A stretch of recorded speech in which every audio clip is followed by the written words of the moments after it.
Today we are going to start the last chapter of Bhagavad Gita, that is Moksha Sannyas Yoga. That means yoga that is attained through the perfection of renunciation and surrender. This is the biggest adhyay out of all the 18 adhyayas. So you have to know this also, which is the biggest adhyay, which is the smallest adhyay, how many shlokas are there. So here there are 78 shlokas. It is the biggest adhyay of Bhagavad Gita. Now in the last chapter of Bhagavad Gita, we learned about Sattvic, Rajasic and Tamasic Prakriti and different aspects from these three point of views. How is a sattvic person, how is a rajasic person, how is a tamasic person, and the qualities. Today we will learn more about it. Now here it starts, this adhyay, it starts with Arjun requesting Sri Krishna to educate him or tell him about renunciation. What is renunciation? That means you can say detachment. And very important from exam point of view that there are two words especially used here. That is sannyas, that means renunciation of actions. So where the actions are renounced, there's detachment or freedom from actions. That is sannyas. So if in the exam, for match the following it comes, or what is sannyas, and they give the four options, and what is sannyas according to Shri Krishna? It is renunciation of actions. And what is tyag? Tyag is renunciation of desires. Don't get confused over here. Be very careful. Sannyas is renunciation of actions and tyag is renunciation of desires. That means whatever desires we have, whatever wishes we have, I want this, I want that, those wants, you have to renounce, you have to be free from that. Now here, both words, they come from the root words, which means to abandon. Now a sannyasi, a yogi or a monk, we say, is one who has renounced his family and his social life. That means he stays alone. He doesn't have a family. He doesn't stay with a family. He doesn't have a family. He moves away from the family and the social life. That means from the society also. He doesn't interact much with the society. That is a sannyasi. Now, why does he do that? He does that to practice. Practice what? Practice yoga or sadhana, or to grow spiritually. Because when you are sitting in Hat Pradipika also, you must have seen Sadhak Badhak Tattva, Janasanga and Janasanga Parityag. Till the time we are in contact with people, what happens? We talk, we interact, whatever they speak, it affects us and our thought process. It changes according to that. We get very less time for our personal growth. So a sannyasi, to practice sadhana, he renounces everything. His family, his social life.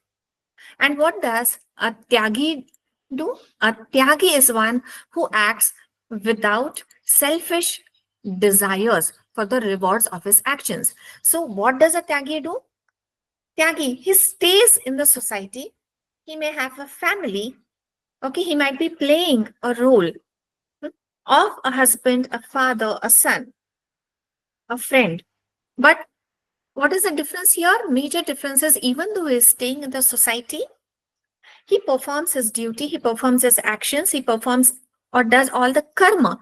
But he is not selfish. That means he doesn't want or expect anything in return. He performs all the actions as his duty, and he stops his thought process there itself. That is a tyagi.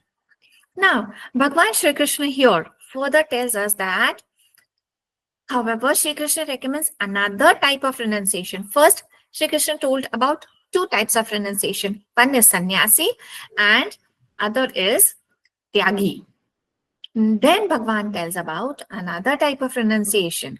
He declares that one should never renounce the prescribed acts of duty, sacrifice, charity, penance. That means whatever duties are there, you should never renounce that. You should perform all the duties, the sacrifice, yajna, dana, tyag, everything. Do that. Why? Because it is going to help you purify your soul. It is going to help you purify. The more you perform your duties, sacrifice, charity, penance, that means yam niyam. The more you follow all those things, the more your soul will be purified. It will become a pure soul. Pure soul is what? Something that was there during the time of birth or before birth. No sattva raja tama gun. One should undertake actions only as a matter of duty without any attachment to their fruits. So when will your soul be pure? When you perform all the actions, all the duties, but you're not expecting any fruits from your actions. Bhagwan tells that acts of sacrifice, charity, and austerity should not be abandoned. So in the previous chapter, that is the 17th Adhyay, Bhagwan told us what is a sattvic, rajasic, and tamasic yajna, dana, tapa. Here Bhagwan is telling that now that you know what type of sacrifice or yajna you should do, dana you should do, tapa you should do, you know the difference. So you know whether it should be sattvic, rajasic, or tamasic. Now don't abandon it. Perform those duties, perform those karma. So here Bhagwan tells us, but you should perform worship, charity, and also austerity. Why? Because it purifies a person. It purifies the soul of a yogi. And how should you perform? You should leave aside the attachment of the fruits. You should not be attached to the fruits. Bhagwan is repeating the same thing again and again. Now, here I have put everything in a table form for you all to understand it in an easy manner. Shlokas 18.77, 18.8 and 18.9. Tamasic, Rajasic and Sattvic. How or what is the renunciation as per a Tamasic person, Rajasic person and a Sattvic person? That has been told by Bhagwan. So, the renunciation of obligatory actions. That means what actions you should perform, what duties you should actually perform. A tamasic person, he renounces all his duties and abandonment of the same from delusion is declared to be tamasic. He feels that not doing anything is right. And therefore, he doesn't perform any action, no duties, no karma. He feels if I don't do any karma, I will not get attached to the karma fal. He thinks in this way. He has that illusion that if I don't perform any duties, I will be free of karma. And therefore, he doesn't do it. Now, what does a Rajasic person do? He fears of bodily trouble. He's scared. How much I will have to do? Oh my God, how much time, how much strain I have to take. He is scared of that.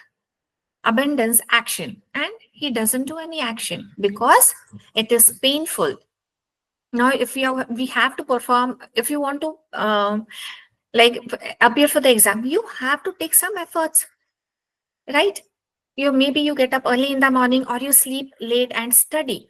So because of which it is difficult for our body. It takes a toll on our body. But you do take those efforts. Why? Because you want to achieve something. Now, what does a Rajasic person do? Why? No. Why should I get up in the morning? My God, I won't be able to sleep. Staying late at night, all my series and all the movies, my friends, they'll be enjoying. No, I will not do that.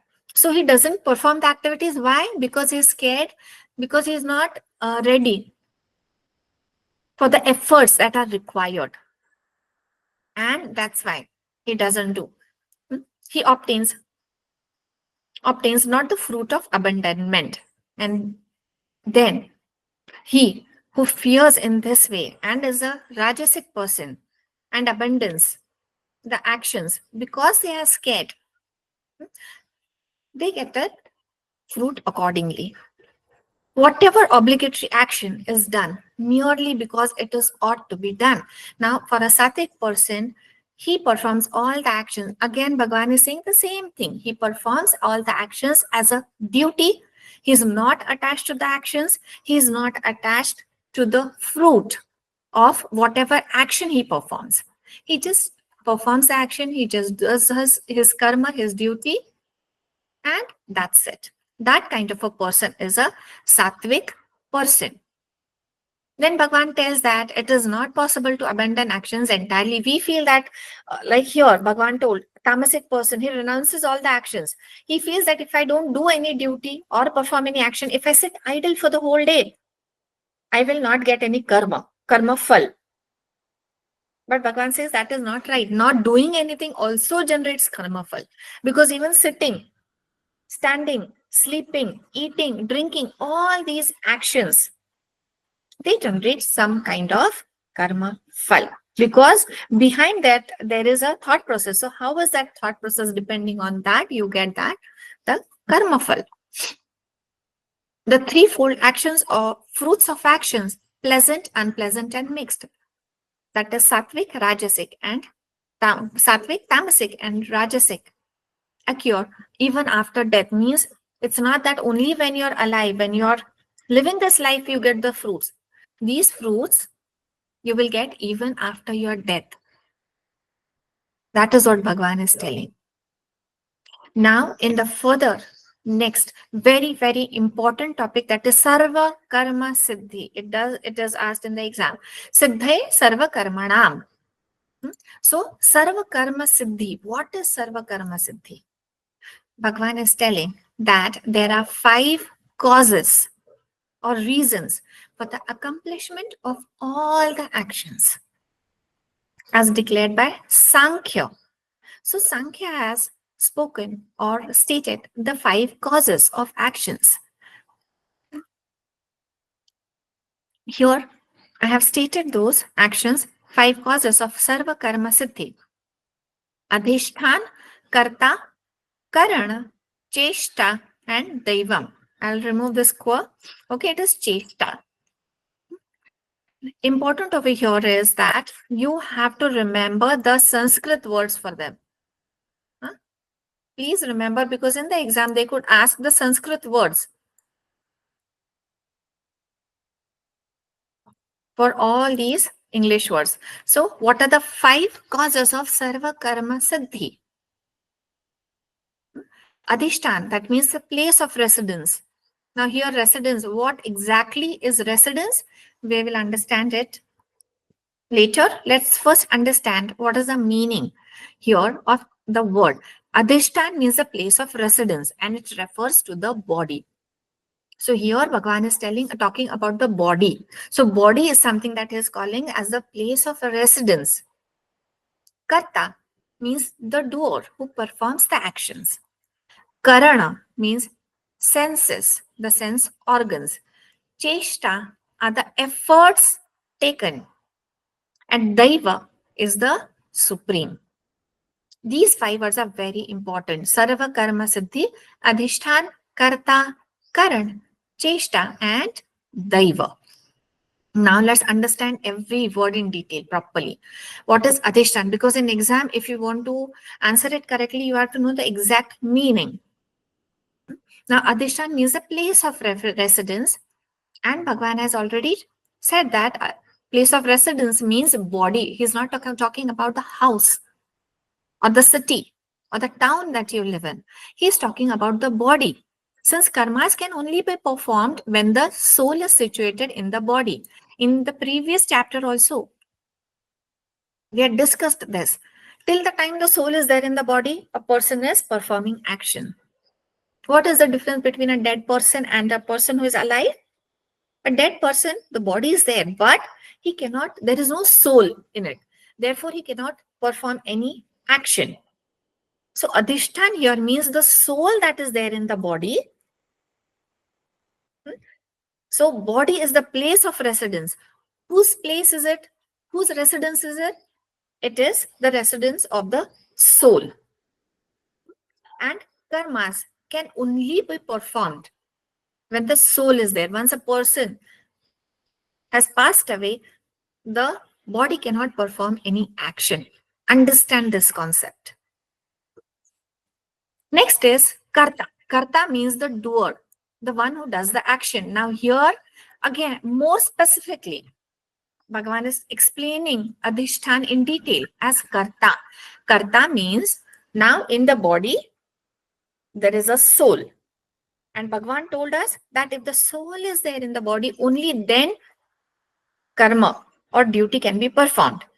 Here Bhagavan is telling that karta means the doer, that means it is the soul. So adhishtan is the body, karta is the soul in it. Now, although the soul itself doesn't perform any actions, the soul doesn't perform the action. But what does the soul do? The soul, it inspires the body, it motivates the body, the mind, the intellect to do or perform an action. That's why in the previous shlok, Bhagavan said, if the soul is not there, the body is there. But then why isn't the body not walking, eating, sleeping, talking? Because the soul is not there. The soul, it motivates the body, it inspires the body to do the actions. So soul is the karta. Understand this. Then further, it identifies with their actions, but due to the influence of ego. But then what happens? The soul, it just inspires or motivates. Just say, for example, what happens? A coach, he motivates the players. Go play. He trains them. You need to play like this. Come on, you can do it. He motivates, he inspires. He helps the players perform.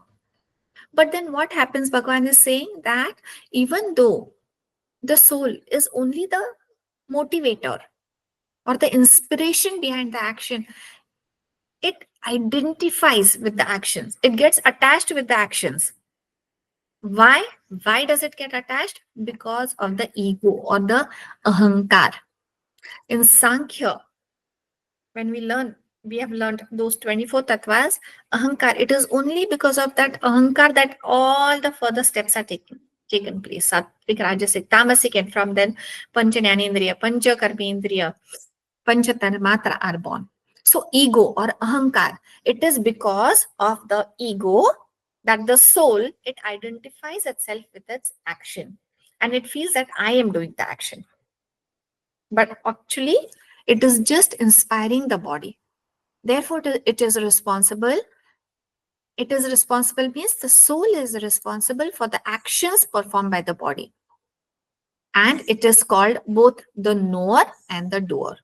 And hence the soul is called as both the knower and the one who does the action.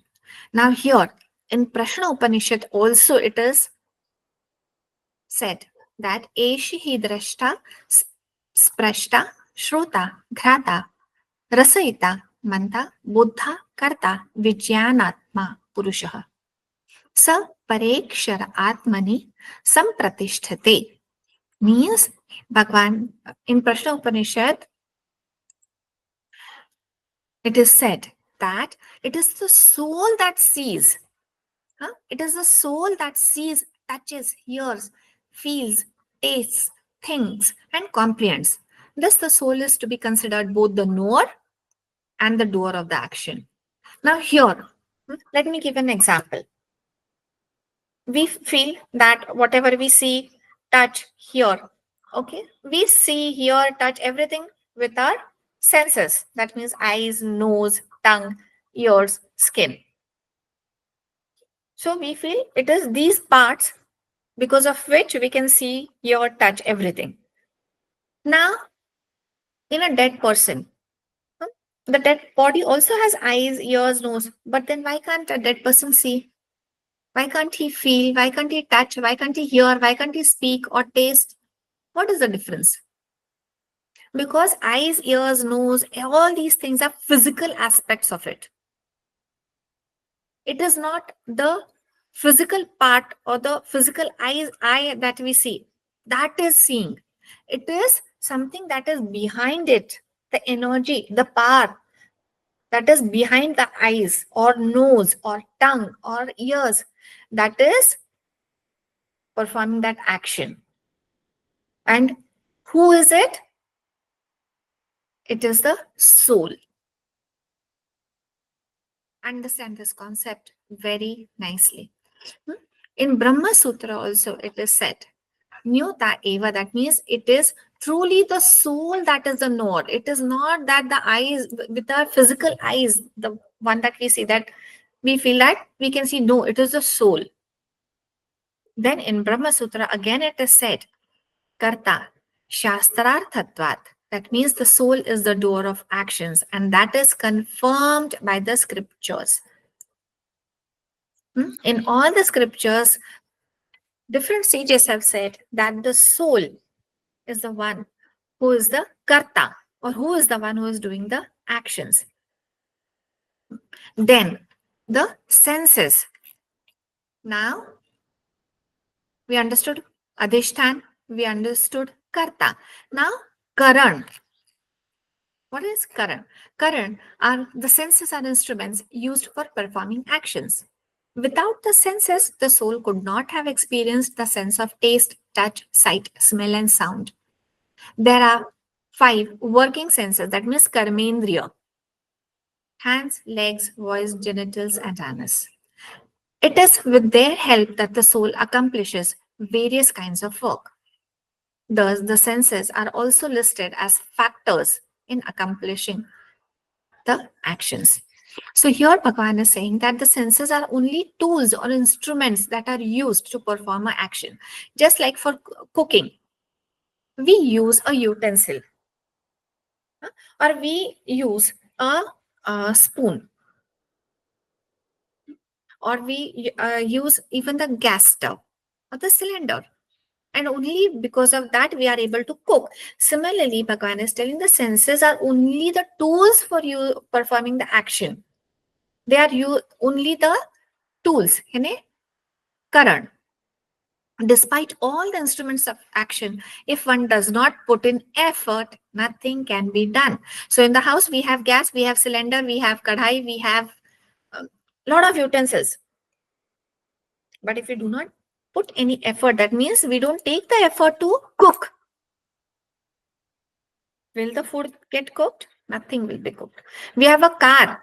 We know where to go. But if we don't drive that car, will the car go on its own? Will we reach that place on our own? No, we need to take some effort. We want to clear net exam. But unless we study, we won't be able to clear. Suppose we have notes, everything. But if we don't take the efforts to listen to the lectures, attend the lectures, study, take out notes, make PYQs, answer the previous year's questions, how can we clear the net? So we need to put the effort. Very, very important. God is seated within the body of the living beings. So God is there in everyone, each and every person. And based upon our past karmas, God bestows different abilities to different people, which we call as divine power or divine energy. Now, for example, in the last session also, we had discussed about it, that someone are born in a very good family and they live a very happy life. And we always feel, why? What made him be born in such a nice family? So this is past karmas. Someone from birth is born in a poor family. He has a difficult life, and throughout his life, he faces difficulties. Why? Bhagwan is there in his body also. But it is because of the past karmas. According to that, we get the birth. But Bhagavan says, no matter where you are born or who you are, God is seated in the body of each and every person. And body gives the intellect or the life as per our previous karma. That is Bhagwan, what Bhagwan has told over here. Now, from exam point of view, very important, I have underlined them also, factors that induce action. Knowledge, the object of knowledge, and the knower. These are the three factors that induce action. The instrument of action, the act itself, and the doer. These are the three constituents of action. So what are the factors that induce action, or why do we do an action in exam? If the question comes like this, the answer will be jnana, jnaya, and parijnata. Jnana, jnaya, and parijnata. It is because of these three things that karma or action are done. Now, what is jnana? Jnana is the knowledge. Jnaya is the object of knowledge. And parijnata is the knower. Jnana, Jnaya, and Parijnata. In Patanjali Yoga Sutra, also in the Samadhi path, Sadhan path, they have mentioned. Patanjali Rishi has mentioned indirectly about Jnana, Jnaya, and Parijnata. That when you are practicing for Samadhi, when you are meditating, what are the three things that are involved initially when you sit for Dharana? That is, you have the knowledge of the object on which you are meditating. The object is there, the meditator is there, and the knowledge that you are meditating. All the three things are there. Then when we move from dharana to dhyan, what happens? One of these, it falls down from time to time and again come back. We forget our existence from time to time. So we go to dhyan, come back to dharana. We go to dhyan, come back to dharana.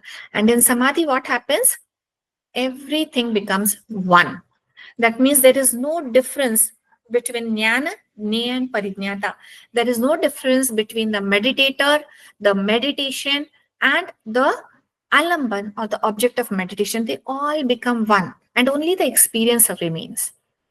So similarly, Bhagavan has told over here also, ki the action, when an action or karma is done, what induces us? It is because of these three things, that is jnana, jnaya, and parijnata. From exam point of view, you need to remember or know the Sanskrit words, these three Sanskrit words. Then what are the three constituents of actions, or threefold basis of action? Or we can say karma sangraha. Lot of times question is asked on this. Karma sangraha. Trividha karma sangraha. What are they? Karana, karma, and atiti. Karana, karma, and karteti. Sorry. What is karana? The instrument of action. That means the tool of action. So karan here will be the senses. Karma, the act itself, whatever action we are doing. And karteti, that means the doer. So trividha karma sangraha. What is trividha karma sangraha? If an exam it is asked, it is karan, karana, then karma, and karteti. These are the three things that you have to remember. Now, what is Trividha Gyan? Gyan is also of three types: Sattvic, Rajasic, and Tamasic. Let's understand. 18th chapter, very important from exam point of view also, and it is the gist of whatever we have learned in the previous 17 chapters. Trividha Gyan, that by which one sees one indestructible reality in all beings. That means Sattvic person, when he sees that everything in the world is one, it has come from only one thing, that is Bhagwan. Though we see that, okay, it is a tree, it is a stone, okay, this is this person, it is that person. One who understands that no matter what I see or whatever is there in the world is one, it is undivided, it is not different, then that we called as Sattvic Buddhi or Sattvic Gyan. When a person comes to know this, that God is in everything, it is one only, we just see it in different forms, then that is Sattvic Gyan. What is Rajasic Gyan? When the knowledge or the Gyan with which We see everything as different entities, that he is different, that is different, that is different, and we distinguish each and everything from the form or whatever we see with our eyes. Then that is Rajasic. And what is Tamasic? We considering that the body is real. And why does a person consider his body is real? He doesn't even bother to understand or think about it. Ki whatever knowledge he has, it is right or wrong, he is not bothered. He just considers my body is real without any reason, without any knowledge. He doesn't take any efforts to know the truth behind it. That kind of person is a tamasic person. Then Trivida karma. What is a sattvic karma? Again, very important from, of course, exam, but life for us also. An action in which all this is repetition. When we are free from the attachment of the fruit, that means we do something and we just forget it. We are free. We don't expect anything in return. And whatever we do, it is not done because we love that person, or it is not because I hate him, that's why I did this, so that he will feel the pain or he will feel the hurt. We don't have this feeling also. You just do it and just leave it. Do it because you feel it is your duty and just leave it. That is sattvic karma. When a person performs a karma because I want something in return, it could be in terms of finance, money, or reward, or a trophy, or recognition, anything. It is a sattvic karma. Rajasic karma. Because you are expecting something. There is a desire to gain something out of it. So that is Rajasic. And Tamasic, without understanding what my action is going to have an effect, the person just keeps on performing any kind of karma. He's least bothered. What I speak, is it hurting anyone? What effect is going to have on the other person? He never thinks about that. He just does it out of ignorance, you can say, out of delusion, illusion, whatever. He just keeps doing it. Then the other person is hurt, he is hurt, whatever, he is not even bothered about it. That type of karma is tamasic karma. Then Bhagwan further tells us about Trivida Karta, or the doer. One, now for example, me, if I do something where I'm not attached and I do everything with sama buddhi or with balanced, without thinking about the success or failure, whether I'll be successful in it, I will not be successful. So I don't have any doubt in my mind. I do anything with complete faith. So when you're appearing for the exam, you study with complete faith. Don't be scared whether I'll pass the exam or I'll fail the exam. Just don't do that. Be a sattvic person. Just give your best.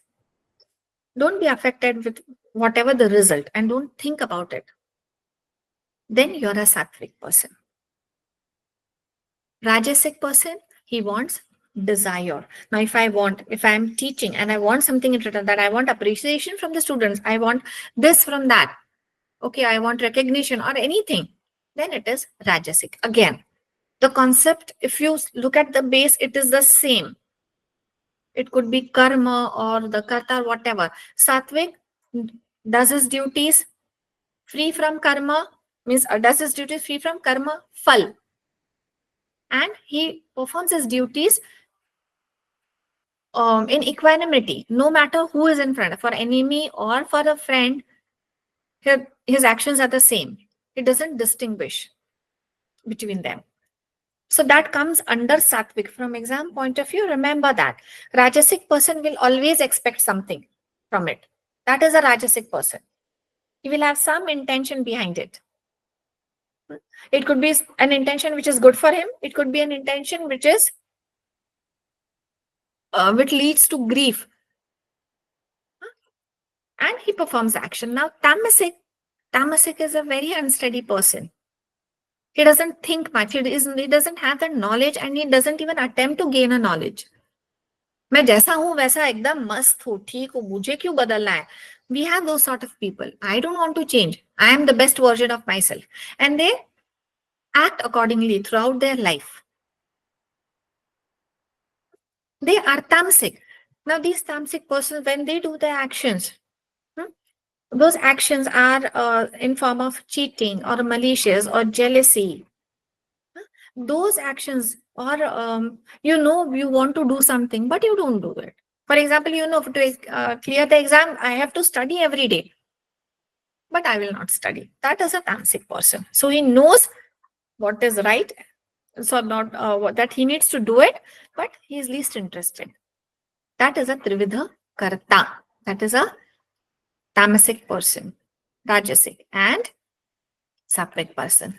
Now buddhi. How is the buddhi of these people? How do they think? That which knows the path of work and renunciation, what ought to be done and what ought not to be done. So they know what to do, what not to do, what is right, what is wrong. Fear and fearless, bondage and liberation. They are free from all these. They have a sattvic buddhi. It is called as sattvic buddhi. Then what is rajasic? Rajasic buddhi, that by which one wrongly understands dharma and adharma. So they have a wrong understanding. What is dharma? They don't actually know. They think dharma is something else.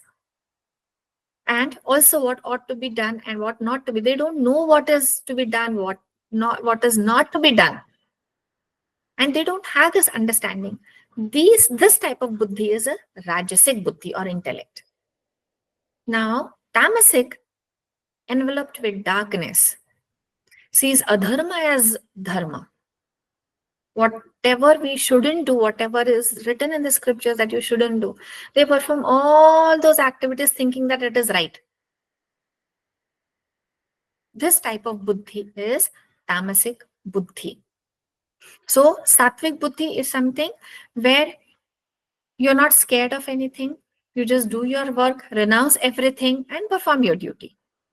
That is sattvic buddhi. Rajasic, they have wrong understanding of dharma and adharma. So they're confused. Tamasic, they feel adharma is dharma. That means they don't have any real knowledge and they keep performing their actions. They do wrong things thinking that this is the right way of doing it. Then is trividha dhriti. Dhriti means courage or determination or fortitude. To do anything in life, you need courage. Now you have decided to appear for NET exam. For that, you need courage. You need dhriti. Not everybody has that courage. There are so many people who feel, my God, NET, it is so difficult. We'll have to study so much. We have so much of time. I don't want to do it. So they don't appear. Those who are appearing, those who are listening, those who are studying, they have that dhriti, they have that courage, determination, and they follow that path and clear the exam. So sattvic person is someone who has an unwavering fortitude, that courage. Or once they decide something, they're determined. I am going to study, I'm going to clear the exam. They give their best, physical, mental, or their senses, everything on that particular thing, and they work for it. They're very focused. They are sattvic. Now, rajasic, rajasic, they are the people who hold fast to duties, pleasure, and wealth from attachment and craving for fruits of actions. Again, the same thing. That fortitude is rajasic. Whenever you do a particular action, no matter, you do it with complete determination, but you're doing it to gain something. It could be for your pleasure, it could be benefit, it could be wealth, but you want something out of it. That is rajasic. And what is a tamasic? Dhriti? Tamasic means the constancy because of which a stupid man, here Bhagwan is actually using stupid man, that does not abandon sleep, fear, grief, depression, and also ignorance. So Bhagwan is telling over here, that a person, a tamasic person, what are the qualities? He is filled, or he has these qualities. He's fearful, he has grief in him, he sleeps, busy sleeping the whole day, not doing any action. Huh? We see depression in them, and also arrogance and conceit. Then is Sukhatraya, that is threefold pleasure. Bhagavan here is telling us about Sattvic, Rajasic, and Tamasic. What is Sattvic Sukh? What is Rajasic Sukh? And what is Tamasic? We all know or want happiness, but what is real happiness? Do our like whatever our definition of happiness is it Sattvic? Is it Rajasic? Or is it Tamasic? Understand this. Now, Sattvic, that which is like poison at first, but in the end, like nectar, that is Sattvic, which is born out of purity of one's mind due to self-realization. So Bhagavan is telling what is real happiness, what is the real sukh according to Bhagavan, or Sattvic sukh, something that is like poison, or very difficult, not very good to digest, you can say, in terms of emotions or physically also. But in the end, the result is very good. For example, when now, if we study, you're attending the lectures, you're studying, it is like a poison. You have to take a lot of efforts, you have to put in a lot of time in it, energy in it. But at the end, the result is like nectar. When you clear the net exam, and people will like, oh wow, you have cleared. Even you will feel, wow, I've cleared. So the result, the end product is like nectar. That sukh, or that happiness, is sattvic. Now, what is rajasic? Pleasure or the sukh that arises because of the contact of the sense organs. Like I feel like drinking tea, I had tea. I feel like eating peda, and I eat it. So while I'm eating or drinking tea, I'm very happy. So at first I'm very happy. It is like nectar. But then what happens? Weight gain, diabetes, health issues. So initially it is like nectar, but in the end it is like poison. That is rajasic, exactly opposite to sattvic.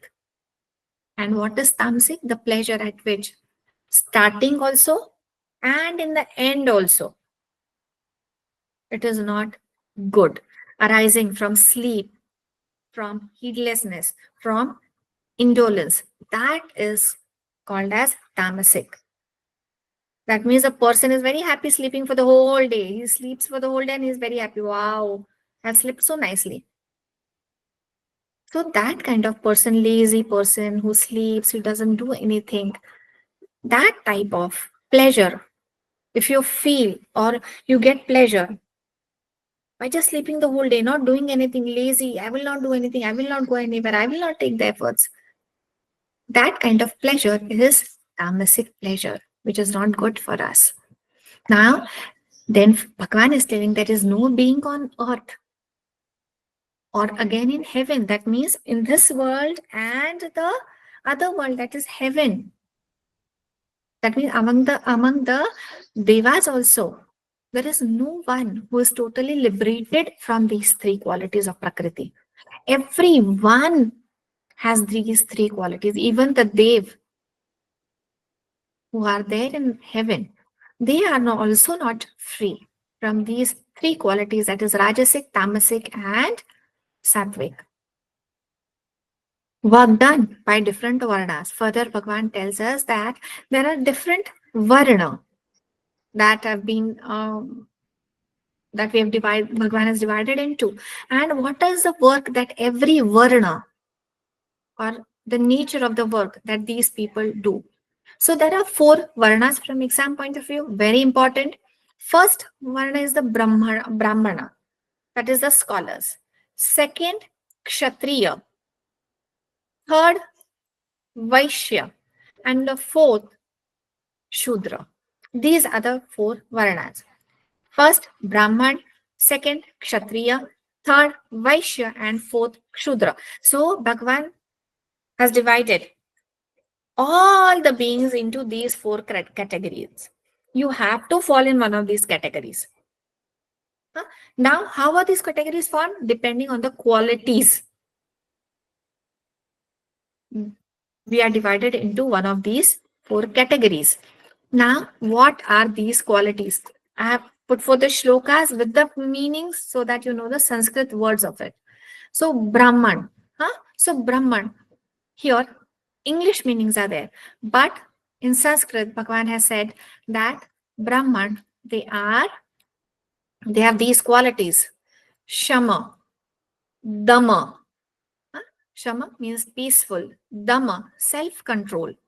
Tapa means austerity. Shaucha, that means purity.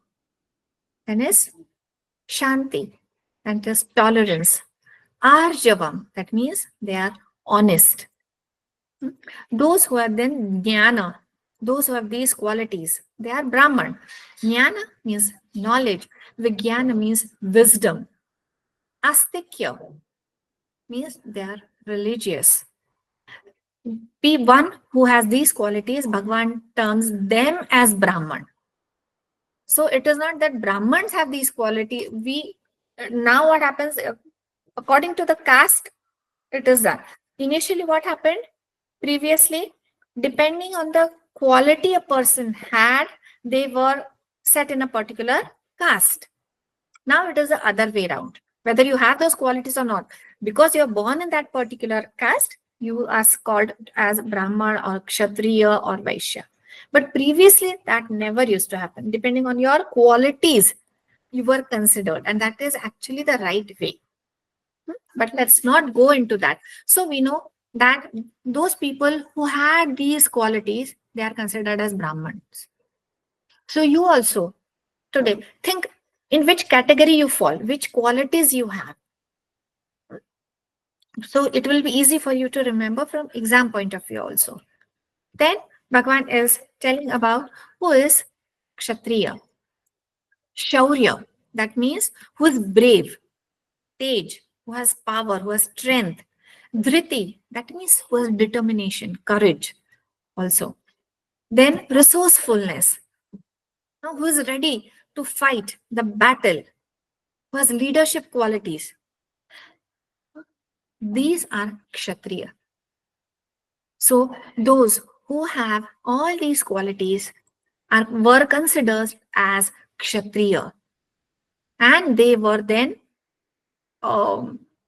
sent to fight. They were taught how to fight in the battle, and accordingly, they were considered as Kshatriya. Then who are Shudra? Those who used to plow the soil. Okay, plowing of cows, protect them. Those who were involved in trade. That means selling and buying of goods. Nowadays we call them as businessmen basically. So those who used to sell, who used to buy products, who used to be involved in rearing of cows or animals, who used to like farmers also, we can say Krushi. So those who worked in farms or who had farms, they were considered as Vaishya. And who are Shudra? Shudra are those who used to serve all the rest of the three. That is, service is the duty of the Shudras born of the nature.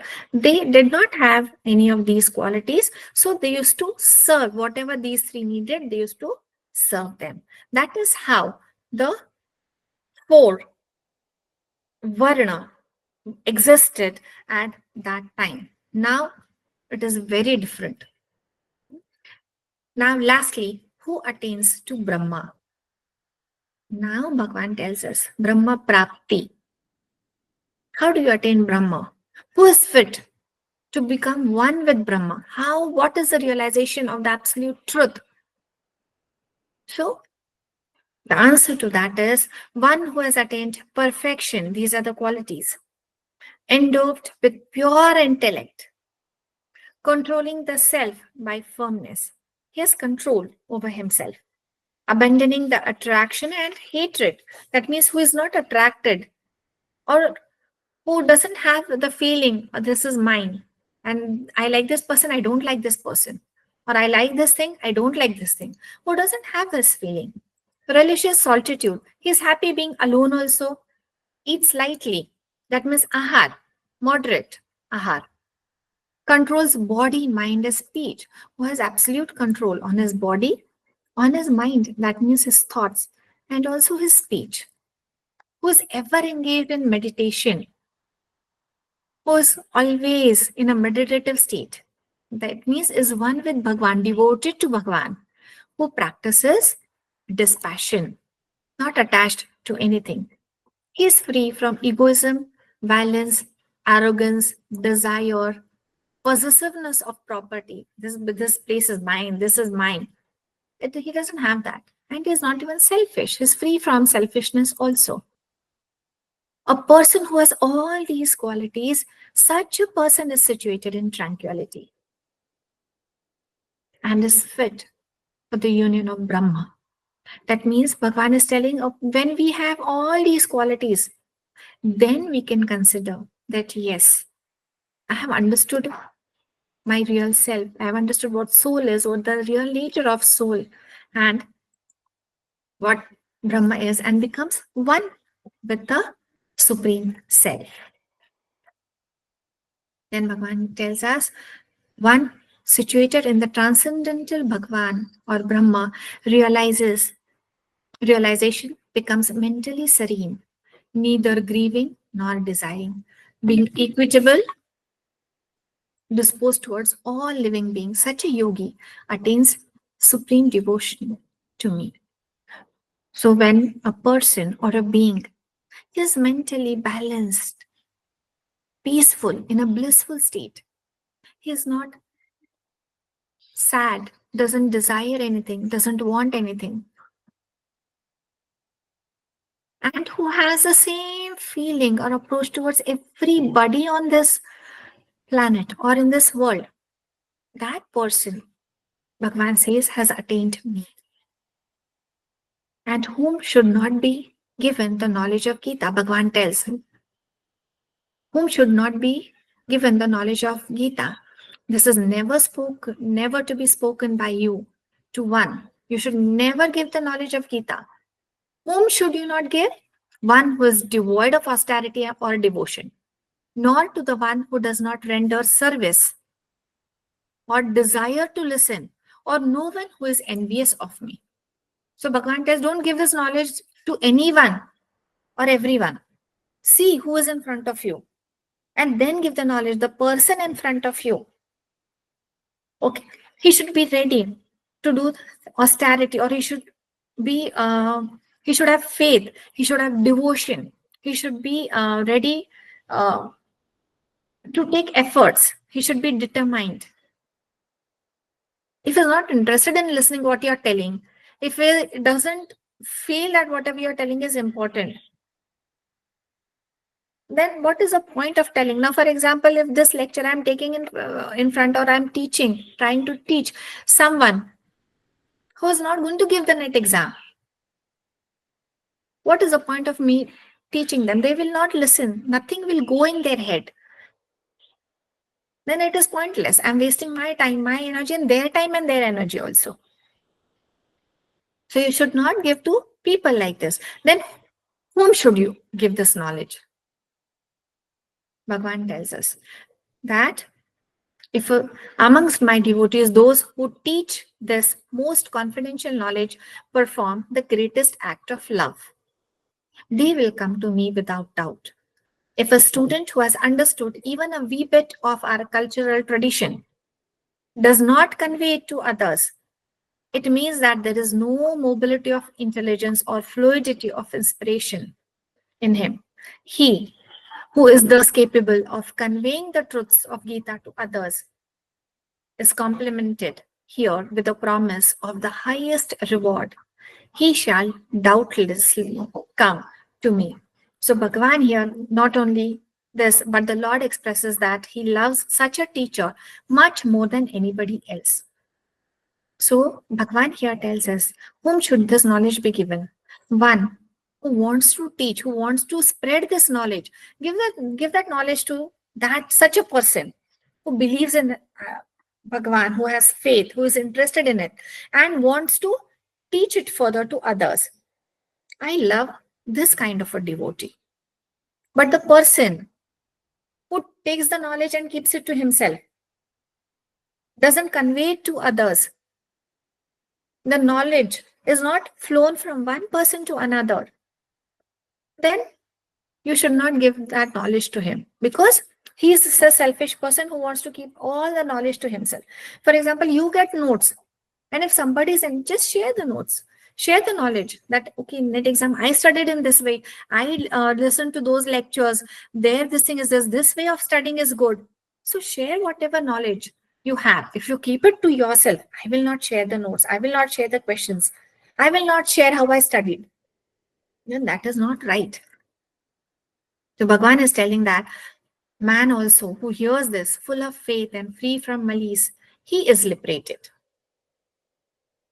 Then Arjun says that by your grace, my illusion, whatever doubt I had, has been dispelled, is gone. And I am situated in knowledge. Now I understand everything. Whatever you have told, I understand. The illusion has disappeared. Now I am free from all the doubts. Now I don't have any doubt. And I shall act according to your instructions. And now I will perform my duty as you told me. So now Arjun is completely convinced that whatever he was thinking was just an illusion. And what Bhagwan Shri Krishna told, that is right, that is his duty, and that he should perform his duty. So now Arjun is ready to perform that duty. And with this chapter ends with the last shlok where Sanjay says that wherever is Krishna, the Lord of Yoga, wherever is Partha, the archer, so wherever Bhagwan Krishna is there, wherever Arjun is there will always be prosperity, victory, happiness, and firm policy. That is my conviction. So Sanjay tells Dhritarashtra that wherever Bhagwan is there, wherever Arjun is there, there always will be prosperity, there will be victory, there will be happiness. And with this concludes Bhagavad Gita, where Dhritarashtra initially was apprehensive. What is going to be the result of the war? How many people are there in Pandava side? How many people are there with Kaurava side? So he wanted to know what it is. But after listening to everything, Sanjay tells him that it is immaterial. How many soldiers are here? How many are there? The materialistic calculations of strength and the numbers doesn't matter. Finally, who is going to win? What is going to be the verdict?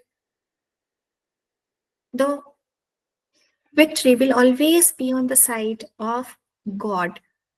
Always the victory will be on the side of the devotee whose mind is very pure, whose heart is filled with goodness. So with this, Sanjay tells us even the end, how it is going to end. And with this, we finish the 18 chapters of Bhagavad Gita.